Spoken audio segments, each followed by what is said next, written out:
Welcome to this NICEC event, which is Reflections on Careers, what we have learned from working on careers and career development. And that's quite an interesting title that I will leave my lovely colleague, Wendy Hirsch, to explain to you.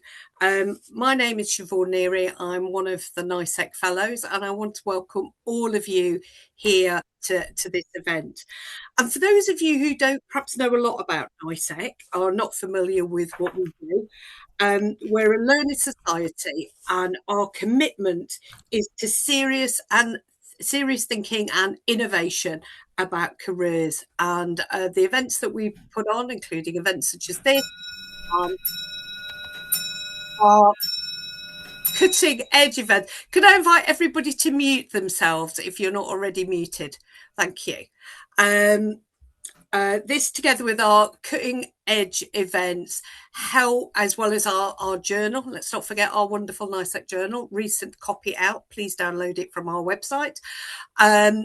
Help to energize, I think, the career sector, bring new perspectives on thinking, and also challenge, I think, the status quo in terms of our understanding of our sector. And I think Wendy's going to do that very much for us today. Our organisation, NICEC, is a fellowship, and the organisation itself is run by fellows, but we have members, and we would invite you all to join us if you're not already a member of NICEC, and also to look out for our recruitment of fellows, which will be happening in the near future. So if you'd like to join us as a fellow, please do keep an eye out for the application process, but also please do join us as a member and find out more about what we're doing. So without further ado, I will hand over to our illustrious fellow, Professor Wendy Hirsch, who is visiting professor at the International Centre for Guidance Studies at the University of Derby, is also a principal associate at the Institute for Employment Studies. Wendy is a consultant and researcher on a range of people management issues, especially career development and talent management. And my favourite stat about Wendy is that she regularly features in the top 20 list of HR Magazine's most influential HR thinkers. So I think we have set you up nicely, Wendy, and we look forward to your presentation. Thanks, Siobhan. Right, well, thank you all for coming. Old friends and new friends, and especially warm welcome to people who don't know NICEC so well. I hope we all have a good time together here. I'm just going to explain what we're doing today. So this is our agenda. I'm going to talk about what I'm calling a curiosity-driven inquiry. I was trying hard to retire and I somehow haven't quite managed it yet. So this evening is really about something I've done just for fun, curious really. I'm going to explain what I've done. The most of the evening will be spent on what I've found out about what NICEC fellows have learned and puzzle over from their experience of working on careers and career development. I'll suggest some balances and tensions that emerge in the careers field from what they said. Then we hope you're going to have a chance to reflect and discuss, and Siobhan will chair us in a sort of Q&A, contributions, anything people want to say towards the end of the session. I had a moment of curiosity last year. I'm a rather curious person in every sense, I think. And I was thinking about retiring a bit, from paid work at least. And I was wondering what I've learned in all the years I've been working quite often on careers, mostly with and for employers, but talking to so many individuals in the course of my working life about their careers. And after about 10 minutes, I thought I'd pretty much exhausted what I'd learned. And then I thought, gosh, what would be really interesting is to find out what other people have learned, being a nosy person.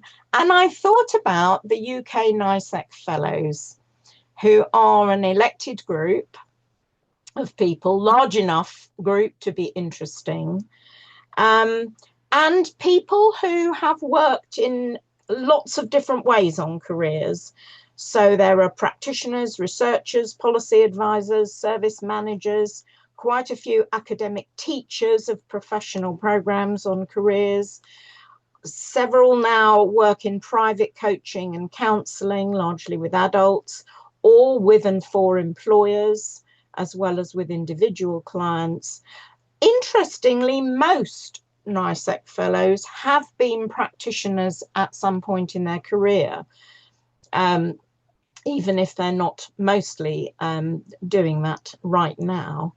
But in what I'm going to say this evening, of course, I'm not suggesting that UK NICEC fellows are representative in any sense of the careers profession, the career development profession. They're just an interesting group of people who've thought a lot about careers and ought to know stuff. I'm both an insider and an outsider in NICEC. I've been a fellow for nearly 30 years and certainly share a passionate interest in career matters. But I'm also an outsider in that I'm not a qualified or practicing career counsellor or coach. So I have one foot in the door, I always feel, in NICEC. So I chatted to a few NICEC colleagues when I had my moment of curiosity, and I was thinking about what I might want to ask UK NICEC fellows once I'd sort of vaguely got a green light that it wasn't a naughty thing to do to want to talk to NICEC fellows. And people kept suggesting questions I might ask, but I really only wanted to ask two questions.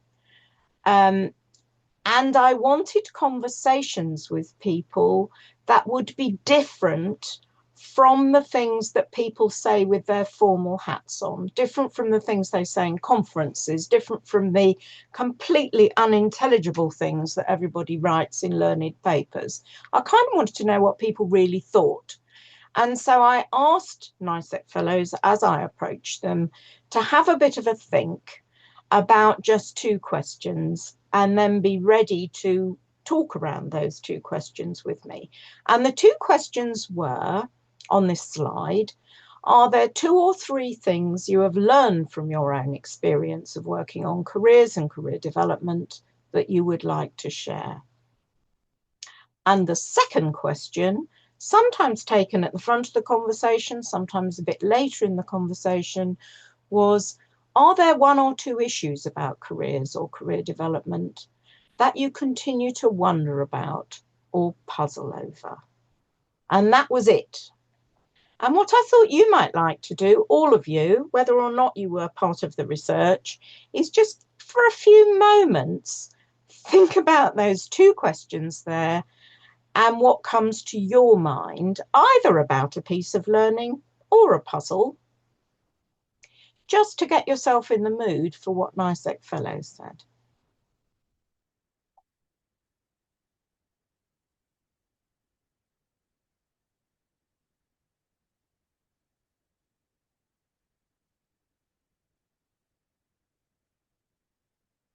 Right, I hope your brains are sort of creeping to the right place at this point in the day.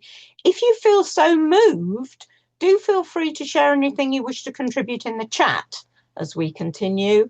And indeed, do please use the chat throughout the seminar if there are things you want to bring to our attention. Siobhan and Emma are going to have be on the lookout for things to talk about at the end too.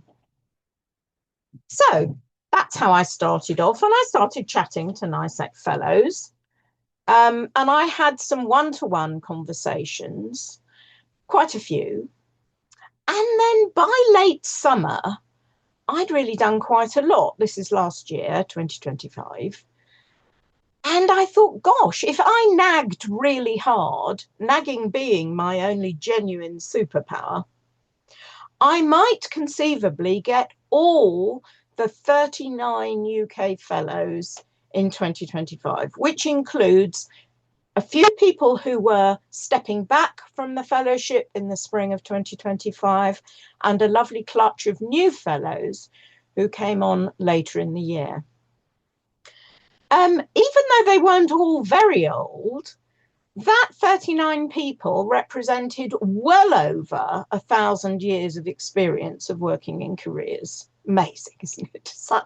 I'm a mathematician by background, and I cannot resist a fun statistic. That's my best one for today. I was only doing this for interest. I was having these 1-hour conversations, and I really was not thinking at all of ever collecting this as data or doing anything with it. I was just having a bit of fun, really. And then people started nagging me in return and saying, well, Wendy, what are you going to do with all this information you've been collecting? And I thought, oh, goodness. And then I said, well, I'll do a NICEC seminar. And then I realized I'd really let myself in for it, because then I really did need to look at the information I'd been collecting in transcripts and recordings.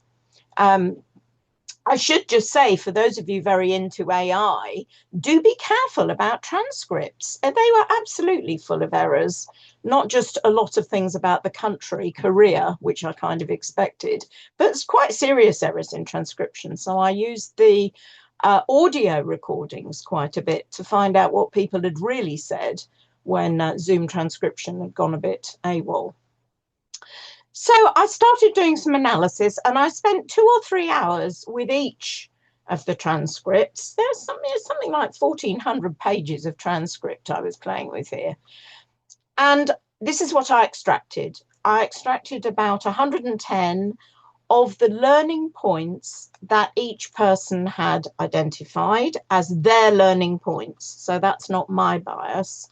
And 66 puzzles, again identified by the participants as their puzzles. So that's kind of uncontaminated, I hope. But I also extracted 127 other observations that struck me as interesting or important. And for each of those things that I called an item, so I had 303 of them, I made a little note of what it was, and where possible, I extracted a verbatim quote.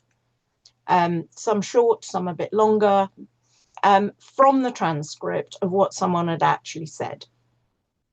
I then started knitting. Jill Frigerio, this picture is for you. I did what one might call iterative thematic analysis. I'm going to call it knitting. I tried to group those 303 items into different themes. I did it 3 or 4 times to try and get some sensible themes. And I coded each of those 303 items, as you would if you were me. And so I've got quite a big database of what people said, only a very small part of which we can cover today. I went back and checked the items and the quotes with each person to check they were a sensible extract of the conversation. And then I have further extracted a few to share with you today, and some summary points. I just want to say a tiny bit more about the analysis. I have, because this study was something I just was doing for fun, I thought, well, I can analyze it however I like, as well as do it however I like. And I hate the fashion of doing qualitative analysis where you look at the words and you code the words, but you don't code the meaning. I've done quite a few big studies like that. I think it's a very poor way of doing qualitative research. So when I was extracting, I looked at the words. They're in the middle of the left-hand side there. And the words were housed as key points or items, as I've already explained. But I also looked at the whole arc of each conversation to think about what people were really saying. And because people introduced themselves to me at the start of each conversation, I tried to think about that arc in the context of that person and the kind of work they'd done. There is no name for this method of analysis. It's just what I thought was the right way of doing it. In analysing those items, again, I was a bit not quite proper. The proper thing to do, as I've had to do hundreds of times in my career, is to cut to the chase and get the big messages that most people said. And there are some of those. But I wasn't just interested in the big messages. This is where the tulip field comes in. I was interested in each beautiful NICEC fellow as a tulip. brightly coloured in their own right, and what they individually said. And their aha moments, the moments when someone said something and I thought, aha, now I understand. So today I'm going to show you, I hope, some of the shared perspectives, but also some of those single aha moments, because I've learned from Siobhan that the word reductionist is a terrible word, and I didn't want to reduce what people have said down to 3 key messages. I wanted NICEC fellows in all their glory. Let's have a look at the glory then. This is what people talked about. They talked about the context of careers and career development up at the top of that slide, how we define career and career development, and the labour market context in which careers take place, and the context also of inequalities in employment and the labour market in which we all live and work. People talked about different activities of what I'm calling career development support. They talked about the giving of labour market and educational information. They talked about career coaching and counselling, forms of one-to-one career development support, and career education and group approaches to giving people support. So crudely, those two. They also talked about work experience and labour market exploration. And they talked rather less, actually, than I would have liked about career development action, doing something about your career and getting support for that, with the exception perhaps of people who work as career coaches and counsellors with adults who talk rather more about that. There was a lot of discussion of career, what I've called services at the bottom of this slide, about what individual and public attitudes are to the offering of career development support as services, about the organisation, structures and positioning of support services, and about the politics, both organisation level and national level politics, policies and resourcing, especially money, for career development work. Along the way, up towards the top of the slide, you'll see a box called ideas. There were quite a few ideas, a lot about career decision making as an idea in itself, and quite a bit about theory. I've called those ideas. Evaluation and impact came up a great deal, both as an activity and in the way it influences the development of services and policies. And then over to the right, there was a much easier to identify cluster of comment, really, around the career development profession and career development professionals, how they work, what they need to know, and so forth. I should say these bundles were quite hard to do, and I'm not entirely happy with them. I could have just put everything to do with schools in one place and everything to do with higher education in another place, but I chose, for reasons of my own, not to do that, because I was more interested in the similarities and differences across settings than to look at it one setting at a time. Before we get into what people said verbatim, I'll just show you the spread of what people said, coded up in the way I've just described. So this table shows the 303 odd things that I coded. If you look at the column called Learning Point Items with the green coding in, I hope it shows green on your screen, the biggest items there were career decision making, which I thought was really interesting, a lot around how do we make career decisions, a lot around the nature of careers, what have we learned about careers and career development, and quite a lot about evaluation and impact. What effect do we think career development support has on people? I don't know that I would have guessed that right. I thought that was quite interesting. When we look at the puzzles, the biggest puzzle by far, down towards the bottom of the next column, is policy and particularly resourcing. Why we all think careers are important, but it's so hard to get money for it, as you'll see later. It's really what that's about. But also a lot of puzzling and worrying, really, about labour market inequality and the persistence of barriers for people, and a lot of puzzles and wonderings more than worryings about the career development profession. So overall, in the far right, you can see quite a nice spread of total items, really, and where some of the big ticket items are. I should say these slides will be available afterwards, so you really don't have to worry about notes. You can lie back and enjoy yourselves. Right, we're now going to go for a little stroll around the tulip field and look at what people actually said. I decided I wanted you as much as possible to hear the fellows in their own words, and therefore to keep as short as I can my summary of what people have said.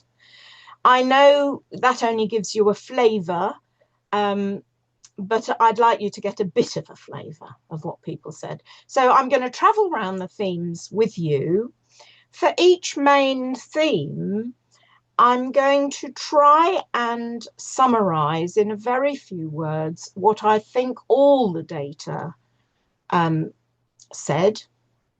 So it's a very short summary, but where I can, I'm also going to give you the words of the fellows, and some fellows very kindly are maybe going to speak up on their own behalf. If you can bear to, you might be better not looking at the slides. I'm going to show my rather dry summaries on the slides because I got worried that if people couldn't hear very easily, or if they can only connect easily with things that are written, I didn't want people to find the seminar difficult. But I think if you lie back and listen to the words, you might find it a better experience. You'll get the slides later anyway. You don't need to take notes, but do jot a note of anything that really strikes you, as you will have a chance later to share in groups what you've heard. So if there's anything that either makes you very cross or very interested, make a note.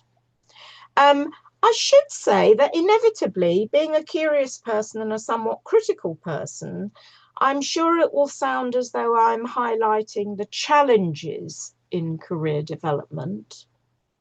But I want to make it completely clear that overall, the mood that people were in 2025 was a very lively and positive one around working in career development. More positive, I think, than for quite some time. It may not be quite as positive this year as it was last year, but people were in quite a positive place. And I don't want any critical things I say to dull that overall impression. So let's have a look at what people said. Here are some of the key messages around careers and career development. People had fabulous definitions of what careers are. The essence of several are that careers are lifelong and life-wide. I'll come back to that in a moment. Fundamentally contextual. I think this was the strongest message around careers, especially socioeconomically contextual. We can't think about people's careers without thinking of those people in their context. Careers are relational in the sense of the people who influence us, the people who help us, and the people who we influence by the career choices we make. Careers are emotional, and careers are part of our identity. When we come to career development, which I'm calling CD here, we're agreed it's about navigating our education and learning and working lives, and is increasingly seen in terms of acquiring the lifelong skills and understanding to do this with confidence and personal agency. Those points about confidence and agency came out over and over again. Career development support, the term I'm going to use today, for helping people with their career development is not just one-to-one conversations, but also career education and access to labour market information and experiences. Career development terminology is terrible. It's hard to understand, it's inconsistent, and it's often contradictory. The reason I'm not using the word guidance this evening is guidance is used both for the whole shooting match and just for the one-to-one bit. The word employability, if anything, is rather worse. And that's not just my view, that's the view of quite a few fellows as well who had a good shot at defining it. In terms of illustrating what people said about careers, I'm going to start with Tristram Hooley, who said a couple of interesting things to get us started. Careers are a very important way of understanding people's lives as the individuals progress through life, learning and work, not just about paid work, but also about family life, voluntary work, and essentially about the balancing off of these different things. Career can really help us as a kind of lens for understanding human experience because it combines together the breadth of people's experiences with the idea that people are going to move through life in a longitudinal way. Lots of sociology or psychology tends to capture people in the moment, and so it tends to consider people as students or as workers or as members of a family or whatever. Whereas I think when we think about career, we try and think both across and along. Your personality and your personal capabilities and attributes, all these things are important. But equally or more important is the context, the environment you're in, what your position is in that system, and questions of power. In my work, this is Tristram still, I've tried to do some rebalancing away from viewing career as essentially an internal personal set of ideas towards something that's more of a contextualized social process.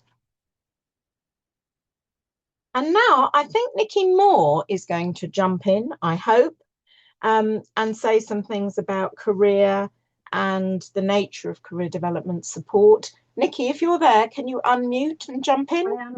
I am here, Wendy. So I was both a practitioner and later on a researcher, so see the quotation in that context.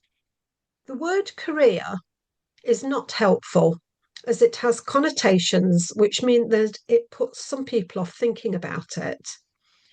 In some research that I conducted, one child who participated summed it up well. Career is a posh word, and I'm not posh. I've concluded that this is the word we're stuck with, and our job is therefore to educate about career so that we are not eternally judged as simply providers of career and labour market information by clients and policymakers.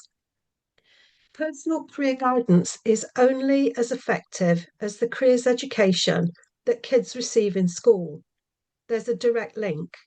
So I got involved very much in, well, let's get the careers education bit right so that the personal guidance is more effective. You can't do careers education in a 30-minute interview. Thank you, Nikki. The next set of themes are really about labour markets and labour market information. There were two things about the UK labour market that came up repeatedly: its complexity and its inflexibility, in the sense that it's difficult to access work you have not done before. Labour market myths and fictitious characterizations of careers are prevalent and persistent. I would add, this is me adding, not the fellows, that actually career professionals should stamp on those nonsenses about careers much harder than we sometimes do. Just looking at the labour market first, Gilly Friedman, a career coach, put the inflexibility point nicely. I don't think the labour market is very flexible, and I don't think, that is, recruiters are very imaginative, because you can see it from their point of view. It's much easier to place somebody who's already been doing what you need somebody to do in that role. Certainly going out to the advertised market is extremely difficult for people making radical moves. Looking then at labour market information, everyone in NICEC that I interviewed is agreed that understanding the labour market in broad brush terms, that doesn't just mean in numerical terms, but how the labour market operates, is crucial for all people, but not generally taught in a systematic way. Labour market information is the sleeping tiger of careers work, more of that in a moment. It is the USP of career professionals, their unique selling point, the thing that makes them different from generic coaches and counsellors.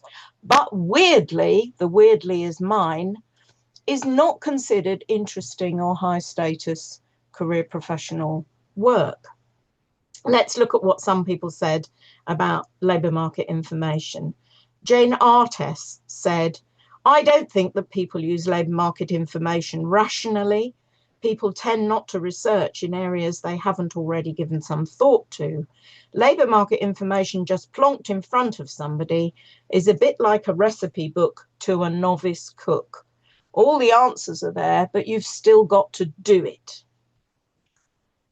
Pete Robertson said, career information is the sleeping tiger in our field. I think we need to thank Pete for the sleeping tiger. Information is important and it's under-researched. It's interesting how little literature there is compared to the truckloads of stuff on counselling. It's less glamorous. Charlie Ball, a labour market specialist, said, people, that's this time referring to career professionals, feel overwhelmed with the sheer amount of data and information they've got and don't know where to start. Most people, in my experience, are not able to properly, critically evaluate all the data they come across, and that includes me. I have to work really hard at it, even though it's my specialism. The next section is about inequality and structural barriers. NICEC fellows are deeply interested in and often personally driven by addressing persistent inequalities and structural barriers. Social class and place are key constraints on careers. They came up a great deal, alongside the more familiar factors of age, gender, ethnicity, and disability. Here is something from Anne Chant. It sort of dawned on me that it's not just the royal family and who inherit their careers. We all kind of do. And there was an expectation, you know, in my family of who did what and what was acceptable and what not.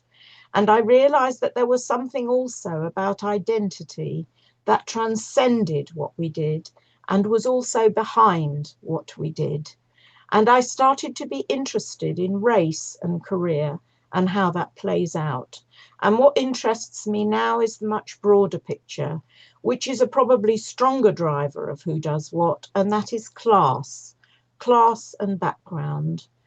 My experience is that it's a very, very difficult thing to make a choice to go in a direction which is not what people like you do.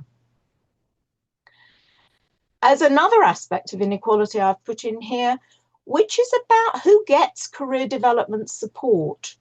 Many fellows talked about groups who they felt were neglected by career development support. But let's just look at what groups they were.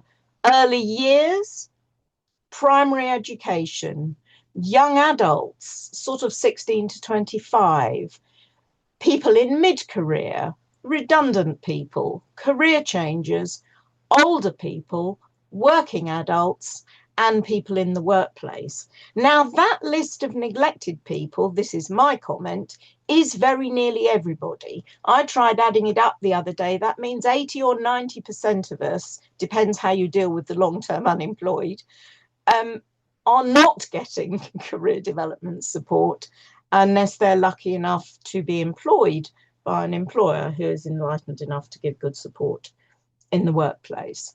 And I suppose my personal comment here is that the careers field is so terribly over-dominated by secondary education and higher education, NICEC fellows included, really. And, you know, most other sort of people don't get a look in, really. The final topic on this first slide is about career decision-making, which fellows are deeply interested in. We don't know enough about how individuals make career decisions, say the fellows. And this one I like, many people don't know what they want to do.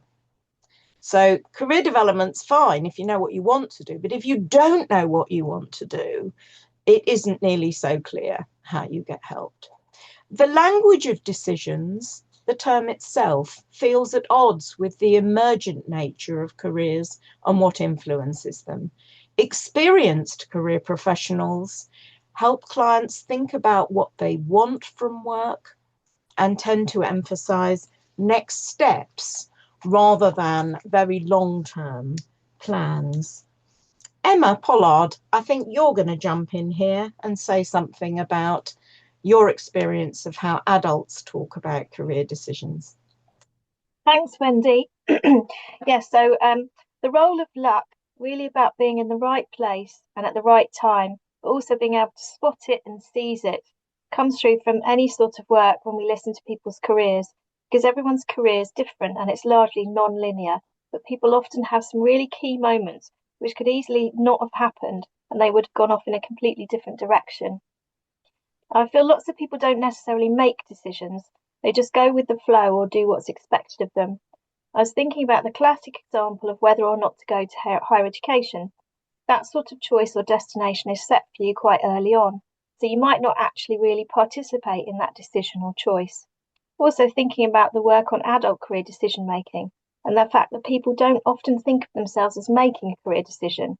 It can be a sort of series of lots of little decisions, choices and moments. Thank you, Emma. And Janet Sheath reminded us of the role of the unconscious in careers. She says, career is our way of expressing ourselves in the world. And when we express ourselves in the world, we cannot possibly only do that from some rational, emotion-free set of processes. We don't do anything else like that. So why on earth would we make career decisions without being unaware of what we were doing or being influenced by either our early life or the impact of other people or transgenerational expectations or the society of which we're a part? And Laura Walker, I think, is going to jump in with a couple of thoughts about career decision making too. Laura. Thanks, Wendy. So I think moving to decision making too quickly is actually deeply unhelpful. People need to start with rediscovering who they are now, what matters to them, what's going on in their life, and what would suit them. If we can separate the ideas of discovering, exploring, and deciding, it's actually quite helpful. If you think about exploring, you already have a broad idea of what you're trying to do. You're just trying to find out more about that opportunity area.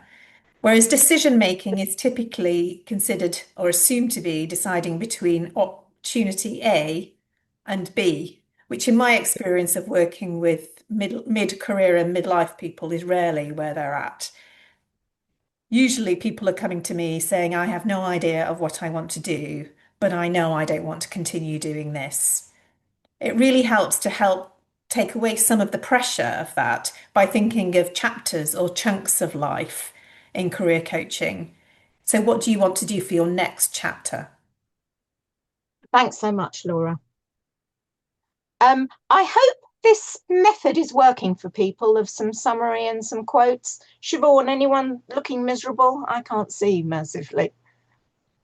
No, I think You're looking okay. everybody's enjoying it. It's nice to hear a variety of voices. We get lots of thumbs up coming Let's along. see if we can carry on that way. Onwards then, the next set of things is really about these activities in career development. People had a lot of fascinating things to say about career coaching and counselling, the one-to-one work that so many NICEC fellows have done or are still doing. They do see career coaching and counselling principles and frameworks as central. And it is interesting that those two sets of thoughts about coaching and counselling do seem to have come very close together, and the words are used almost interchangeably now, which seems on the whole a helpful thing. But quite a few fellows also recognise the challenge of using what we might call textbook approaches with people who want quick, practical help and often have very little one-to-one time with a career professional. Experienced practitioners, of whom there were many, developed nuanced, blended approaches, incorporating significant challenge, co-creating options and ideas, and practical advice on action. I like this very short quote. It is a human being to human being interaction. It's not a sort of robotic process. There's an emotional content to it. David Winter chooses to see career counselling and coaching often in terms of questions. He says, how often people, both clients and career practitioners, focus so much on getting an answer when they would sometimes be better off focused on trying to work out what the right question is. What's the question this client should be asking themselves, but they're not? The question that would then unlock their thinking. The question is a power tool in your toolkit. You have to handle it carefully. You have to know exactly what you're using it for and how to use it responsibly. It's this idea of kind of listening for the gaps, listening for the soft spaces where there seems to be something that's not quite connecting. And Russell George offered a description of what it feels like when one-to-one work maybe doesn't work so well. The belief that being a guidance professional means behaving and acting in a certain way with a client, the things you're taught to do around asking searching questions, summarizing, paraphrasing, you're not presenting your own ideas or laying out clear roadmaps for the client. I've always felt there's a tension between how guidance practitioners are taught to or expected to work and what clients walking into that interaction are wanting to walk away with. Something tangible, a possibility of something happening, actions to move on, a resource to use. They've got an opportunity that wasn't there before the interaction. And sometimes that does occur in a very traditionally structured guidance appointment, but it's not always the case. Some clients walk away from those sort of interactions feeling like, I just talked. And if I just talked, what was the value of doing that? So there's that tension there between a client's expectation and the, in quotes, perfect way to run a guidance appointment. And Gilly Friedman was one of many who offered this more combined, nuanced approach. I empower them to come up with good ideas. I give them ways of collecting ideas before we kind of focus down to investigate a few areas. I tell them the best ways of putting themselves out there once they've identified a few areas that they would like to investigate. So it's not about telling, it's about throwing ideas in. It's suggesting, I suppose you might say. Careers education is seen as increasingly important. And although lacking the personal attention of one-to-one support, group work, including work in the curriculum, can bring other benefits of interaction, of mutual support, and maybe a better chance of long-term attitudinal change, especially if young people get careers education in schools early enough to affect the kinds of things they will choose to do. I'm hoping David Andrews is going to jump in at this moment and give us his thoughts. David. Thanks, Wendy. You won't be surprised to hear that my particular area that I spoke about was careers education in the school curriculum. What I said was this: career education is part of learning about yourself and the world of work and where you might fit in. Asking the big question, not what do you want to be, but who do you want to be? So my issue was, why is it that something that is so much part of our lives, what we do with ourselves in terms of work, is on the margins of the education system? People talk about the cultural transmission view of education and the anticipatory view of education. The cultural transmission view is we have a whole bunch of knowledge that we need to transfer from one generation to the next. The anticipatory view is there's a life that we need to prepare you for, and we need to give you the knowledge and understanding and skills to prepare for that. And there's a constant tension between the two. And what's winning out at the moment, particularly at policy level, is the transmission view. Thank you. Thanks, David. And Rosemary McLean, who works mostly with adults and with employers, does group work, including in programs for employees and often also for line managers. Rosemary, I think you were going to jump in with a quote. Sure, yeah. I was referring to a blended career development program called Be Bold in Your Career, which is actually sort of e-learning with webinars aimed at employees in organizations with the aim of them taking action and also boosting internal career mobility. And we're actually taking people on a learning journey here. There are stepping stones that they're working along. It's guided by career coaches, but they're doing it by themselves. And if you sign up for a program like that, you're essentially committing time and being intentional. You're committing energy and focus to doing it. And that makes a huge difference. And I think it's particularly beneficial. It also makes people take action and responsibility for doing it themselves, and they can see they can have agency. They're not consuming it; they're being active and not passive recipients. Thank you, Rosemary. And I think it's interesting that the discourse around group activities for young people and for adults had a lot of similarity. And the potential power of group work, not just doing it because it may be cheaper sometimes than one-to-one work.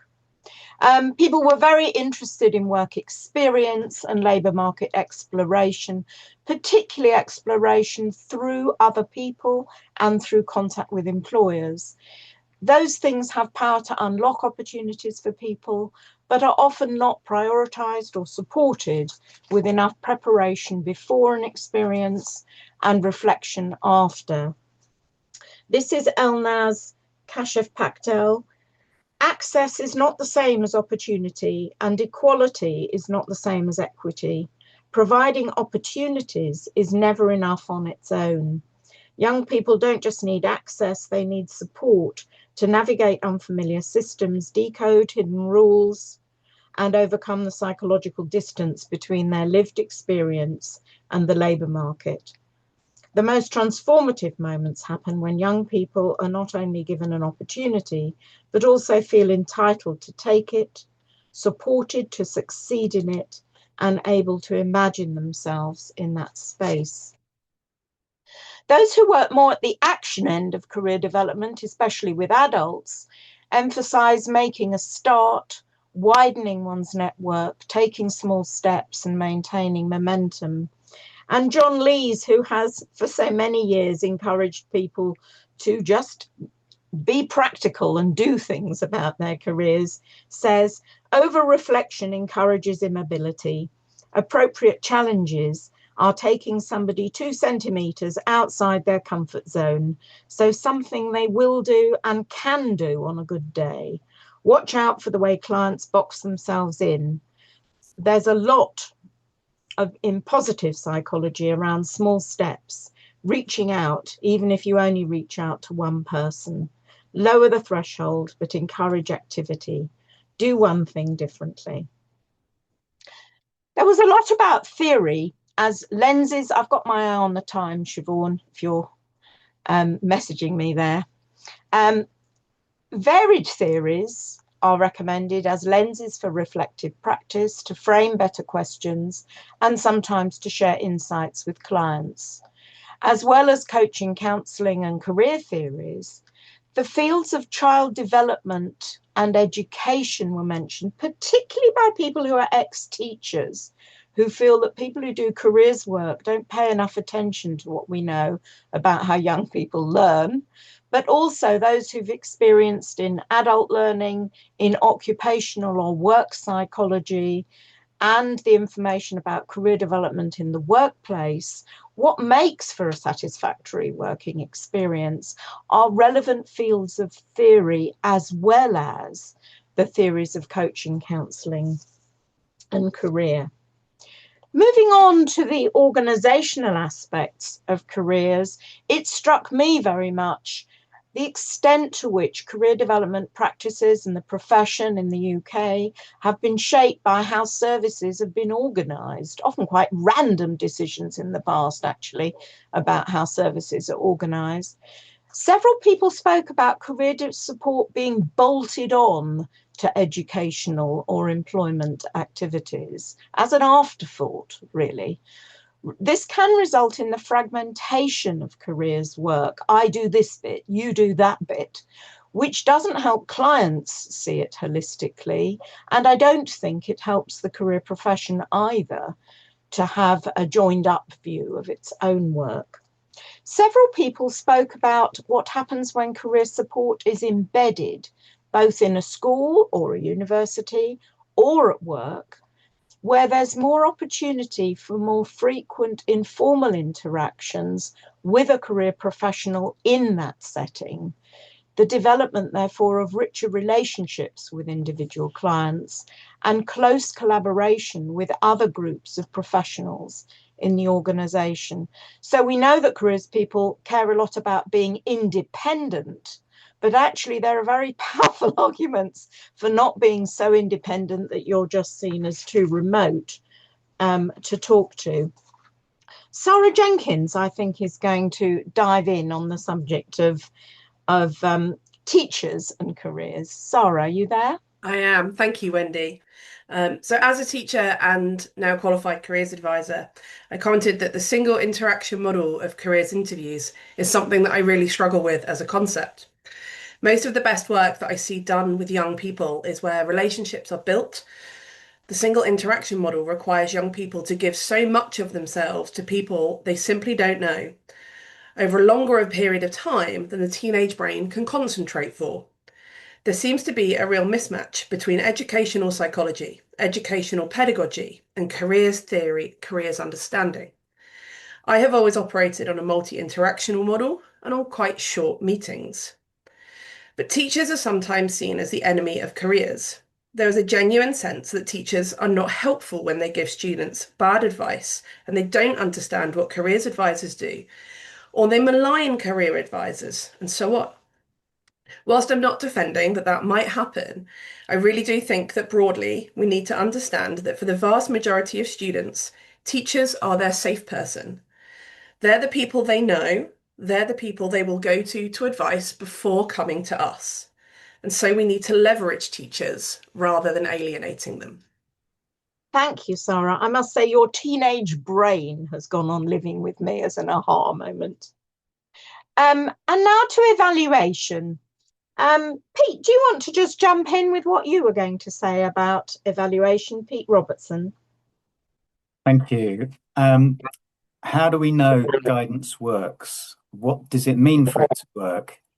Evaluation is a preoccupation of mine. What does good mean? What does a good career look like? How do we know if we've helped people? How do we know we're doing it right? That's the essential thing. How do we know we're doing it right, or if there's a better way of doing it? No one's ever given me a satisfactory answer to that question. And outcome is very problematic because it goes to the core of what you think you're doing in guidance. Do you think you're providing an employment placement service? Do you think you're providing an information service? Do you think you're a library? Do you think you're a therapist? Depending on what you think, you can have a different notion of what a good outcome would look like. It's awfully elusive, and it's also very time-bound.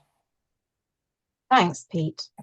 And some other folk who had been evaluators, often for many years, bemoaned the lack of objectives for many career development interventions, or even models, what we might call theories of change, for how they are expected to work. And particularly national interventions are often put in place really with rather vague ideas about what they're being expected to achieve. There were interesting comments about the public views of career development support. There's no doubt that many individuals have career concerns, but there does not seem to be a loud public clamour for professional careers services, even in places like universities where there really are services there for people to use. Maybe individuals don't know what career development services or career professionals could offer them. If we think of clients as customers, services may not always give them what they need or involve them enough in service design. Claire, I think you were going to say something about end users. Claire Nix. Hi, thanks, Wendy. I'm interested that when you kicked us off to be thoughtful at the beginning, Alexander Hemingway came up with my theme, which is the perennial problem of genuinely engaging the end user. So that was my I'm puzzling about. And if there was some way of genuinely engaging, particularly with young people, and that links to that whole concept of effectively helping their personal agency and really activating and motivating young people to see their education as a journey and to see ways in which, as their lives unfold, they've got some control, and how the various stakeholders that they can draw on give them help with that process. So I genuinely don't think we've so far really activated the user voice and helped young people be demanding about the quality and innovation of careers work. So it seems that's still a work in progress and something we've not fully tackled. Thank you, Claire. And Nalini Thumbar said something very similar from a higher education perspective. You're trying to sell the concept of career support and career development to people who are very focused on the here and now, or in denial about the fact that their student days are going to end. We should always be able to stand in the shoes of the people that we work with. And Russell George gave me an aha moment, really just by using the word customer instead of the word client. The client's coming in, it's a customer wanting a customer service interaction. I've got a problem, I've got an issue, I've come to get it sorted. They just want to get it resolved. On then to the really difficult terrain of policy and resourcing. This is the last, well, there's one more topic. I'm running out of time, so I shall accelerate. What are we going to say then about politics and policy? I think the first big message is that experienced career professionals working in or for organisations, whether they're educational organisations or employing organisations, are extremely mindful of their need to engage politically with organisational leaders and the key metrics those leaders are held accountable for to position their services strategically and hopefully sustain their resources. We heard that from several higher education career service leaders and from other settings likewise. I think the biggest puzzle for fellows was that policymakers and employers acknowledge the importance of career development. Although it's small beer in policy terms and the wider potential economic and social benefits are often overlooked, but career development has not yet landed enough, a nice word I thought, with potential service commissioners in most settings to turn their positive rhetoric into sustained funding. A bit better in Wales and Scotland maybe than in England, but certainly in England, very hard to convert good words about careers into money. And fellows spoke often in the resource space of how to mix one-to-one and group support.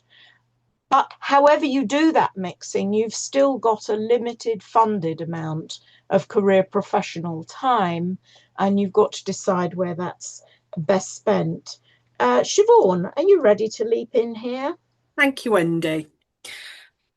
We've invested a lot in careers education and career learning, and that's absolutely right. It makes perfect sense, particularly thinking about the career planning part to equip individuals to manage their own careers, to make informed choices, to critically engage in labour market information, to self-assess their skills, and to implement the choices that are available to them. So a lot of people can do it themselves. I think we've lost the recognition that career counselling is needed for some people and has to be done in a way that can make a difference. That it's not just a one-off 20-minute slot that is dictated by bits of paper and tick lists. That it is about building a relationship with a client over possibly a number of sessions and helping them to address their career issue and to identify strategies that might help them to progress. What I'm saying is that career guidance has become quite reductionist. I'm keen to think about how the process of how we decide who needs one-to-one help. And I don't get a sense that triaging people to assess and identifying their needs is something that we really do well anymore, or if it's even done at all. Thanks so much, Siobhan. I'm going to end this section with some thoughts about the career development profession. On the whole, as I said at the start, fellows feel very positive about the progress the career development profession has made in the UK. But there just is this remaining challenge of communicating what the profession and career development services can offer and their potential impact on both individuals and wider society. There was a good and full and quite agreed range of things that career development professionals are seen as needing: expertise in both one-to-one and career education or group work, and broad labour market understanding. In more generic terms, they need to be flexible, reflective, evidence-based, which not all fellows thought they were, with strengths in influencing, collaboration, evaluation, and the emerging use of AI. And before coming to the final point, Jill Frigerio, can I come to you for your points about professional training? Professional training gives people the ability to understand some theoretical ways of thinking about career that might broaden out their own thinking and awareness of where they're coming from and what assumptions they're bringing to the work. And that's one of the problems that I have with formally building career development programs around people who've got really good coaching skills, but haven't studied any of that theory. The coaching skills are important. Oh, it's just disappeared. But so too is that ability to agree an alliance with the person you're working with, to agree what that process is going to look like, what a good outcome would look like, to make that transparent and allow the person you're working with to really understand what that means. This isn't about you laying out a range of options for me to look at. This is about me owning this process. So being able to do that and also do it well at the end motivates the person to take action, to keep thinking about it and to keep learning about career. Because that's the $1 million thing, I think, around whether it's effective or not. What do people do? How does people's thinking change as a result of having had that conversation? So I would say it's about that process. Thanks so much, Jill. That's great. And I'm going to end this formal bit of the seminar with the last point on that slide about CPD, continuing professional development for career professionals, especially for those in isolated roles. Several fellows made the point that quite a lot of careers people do not have close colleagues at hand to help them keep themselves up to date. And I'd like to give the last word to Claire Johnson, who has done so much to support the career development profession in recent years. Persuading employers and governments that a person does not know everything simply because they hold a relevant qualification would be a valuable step forward. Recognition of identifying political, economic, societal, and technological developments, and identifying, undertaking, and reflecting on relevant CPD should have at least as much weight as initial qualifications. So thanks to Claire for that. I'm mindful of the time, and Emma, we're about to go into our discussion rooms. I'm just going to skip this. We're going to have a talk now for about 10 minutes. Just to digest a bit, I'm aware that we've blasted you with an awful lot this evening and a lot of different voices. But in your small groups, just have a little think about whether there are any ahas there for you. I've put some prompts up here, but I'm sure you don't need them. What you want to take away, things you maybe disagree with, things you want to add, anything you want to ask or share in the chat or in voice when we come back together for the last 10 minutes or so. So, Emma, could we go into our groups for 10 minutes? Yep, ready to do it. So I'm about to open all the rooms. We're going to beam up now. Thank you. Okay, thank you for that. I hope you found that When did you want to do your final slide now, or do you want to wait for a moment? See if others have things they want to say first. Okay. We obviously have run massively out of time, but I think everybody will totally agree. That presentation was absolutely amazingly interesting. But I would like to open up with the 10 minutes we've got left, if anybody would like to share their thoughts, or if they've got any observations that they would like to make about what Wendy's been talking about, or their reflections or their puzzlings. If anybody would like to, I don't know if anybody wants to put their hand up, wave at me a lot. I can hopefully see. I say that, but actually I can't really see many people. No.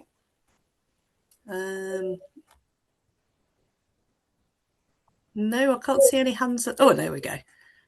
Can't see any hands at the moment, but I think there's a number of really interesting points in the chat so far, and it keeps disappearing on me. Tech is not my friend today, I have to say.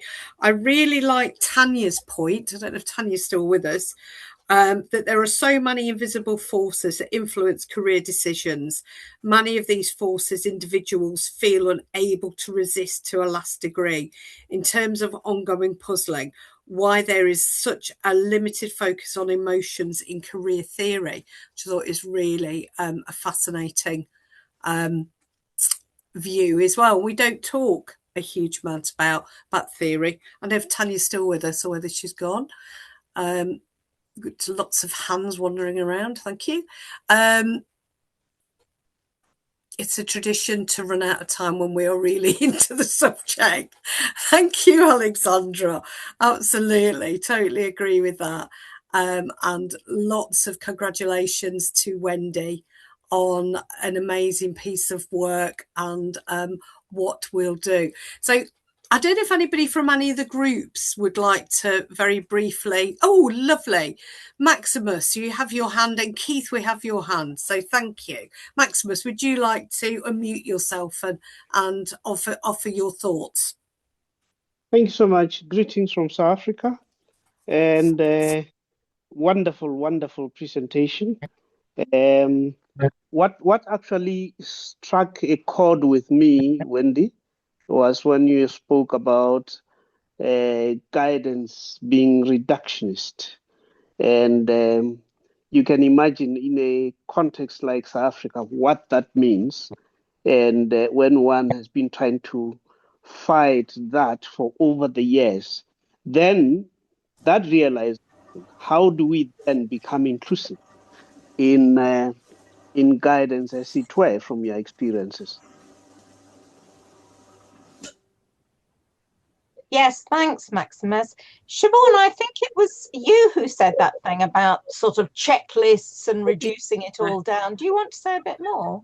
I just think that I've done quite a bit of research thinking about sort of some of the neoliberalist approaches and the bureaucratic approaches to careers work, and the impact that that has had in terms of decreasing the individualistic approach for individuals, and that personalization, because it's become too structured.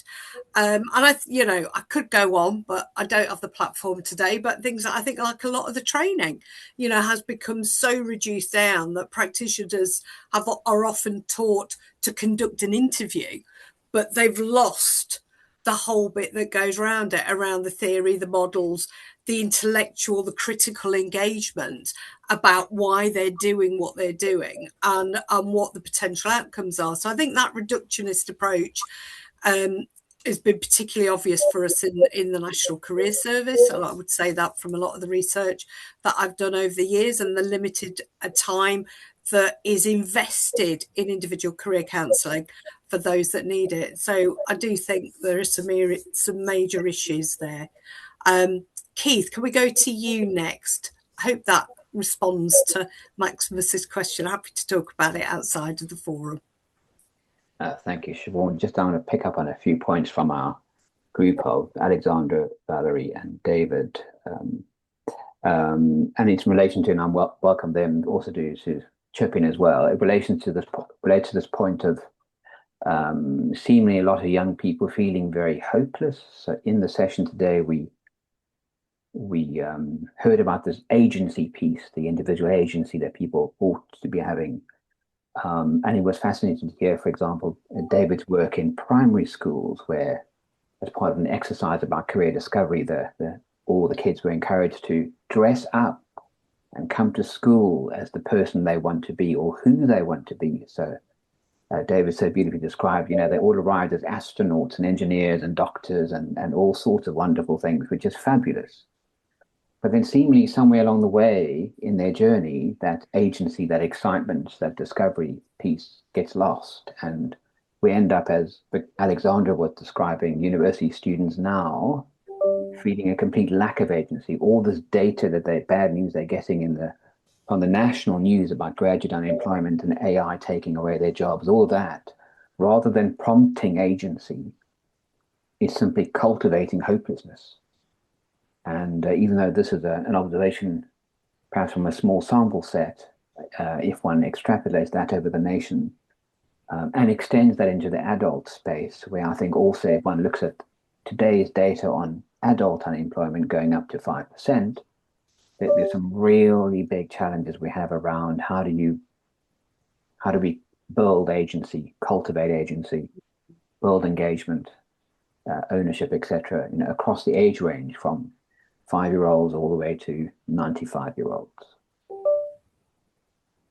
I think there's a huge amount in that, Keith. Thank you for that. I think there's a lot, and I think that hope in particular is a real challenge at the moment for a lot of people. And as you say, we're bombarded with statistics. 12.8% of young people being unemployed, 5% of adults. That's a big chunk of the population. David, sorry, go on, Wendy. Sorry, I never brought you in. Just a quick one there. I think I've tried not today to tell you what I think about all this stuff. I've not really let rip. But one of the things I have felt for a very long time, because I've worked mostly on career development in the workplace, where there is almost never a full-time career professional there, is that we neglect at our peril all the other human beings that are there to help people. And we did hear that today. We heard it in relation to teachers. John Lees is always telling people to form those networks, to reach out to others. And I do think there's something about the careers profession recognizing you're not the only sort of God-given people to be able to help people with their careers. And I think one of the answers around inclusion and support and making people feel better is just to fully embrace the other human beings who can be coming alongside them in their varied settings too. It's not to downplay what career professionals bring, but it's to see yourselves as part of a wider ecosystem of people, not the only ones. Thank you for that, Wendy. We'll take David's comment, and then unfortunately we're going to have to draw a close because we've run out of time, as interesting as this is. David, you're on mute. Just briefly, I just wanted to report what I said in our group, because my learning point that I take away from today, which I've never really properly thought about throughout my 50 years of working in this field, is we spend a lot of time fighting for resources for both group activity type work, career education, etc., and one-to-one. But I'm not sure we've ever properly thought about what's the right balance between the two.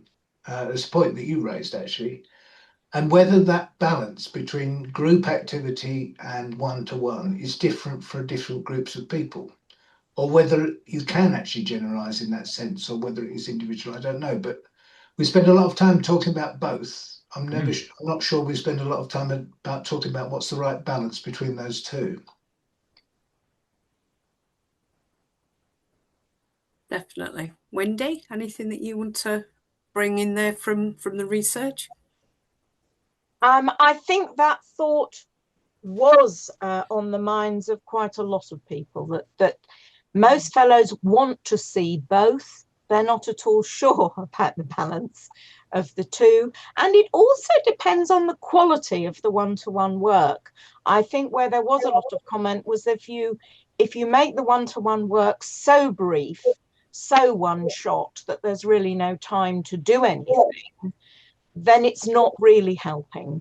And I think that is one of the conundrums, that we know that if people are going to be given one-to-one support, you can't do it in 5 minutes, and you can't do it with a checklist.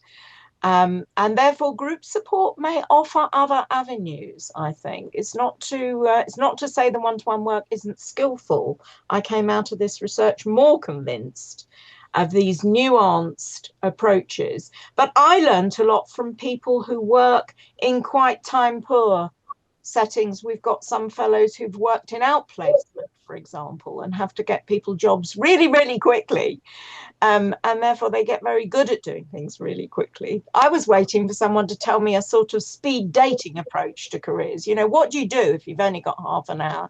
I'm assuming the people here who teach that stuff. What do you do if you really haven't got very long? But of course, with groups, the chances for the group to go on talking to each other afterwards as well. Again, it's not just the tutor, is it? It's all the others. So I think that's it's one of the biggest challenges, I think, it's how we balance these things off. So on that, I'd like to thank everybody for their contributions today, particularly for Wendy, for all the work that has gone into this. This is an amazing compendium of thought from NICEC, and I do think we have to give it some serious thought about what we do with it, because I think it is really a massive waste to keep it just within the 30 minutes or so that we're on this call today. So we do need to think about that, Wendy, and perhaps talk to Pete about it. But thank you all for your contributions. Can we give Wendy a massive round of applause? Absolutely fabulous. And can I also invite you all to our next event, which will be the Bill Law Awards night on the 16th of July. That will be at 5 o'clock. Please, please do register for that. That is a free event and everybody is welcome. And it is an absolutely wonderful, wonderful celebration of both our colleague Bill Law and also of the new research practitioners coming up who will fill, hopefully, his void at some point in the future. So thank you all. The slides and the presentation will be available on the NICEC website, and I hope you all have a wonderful evening. And thank you, Wendy.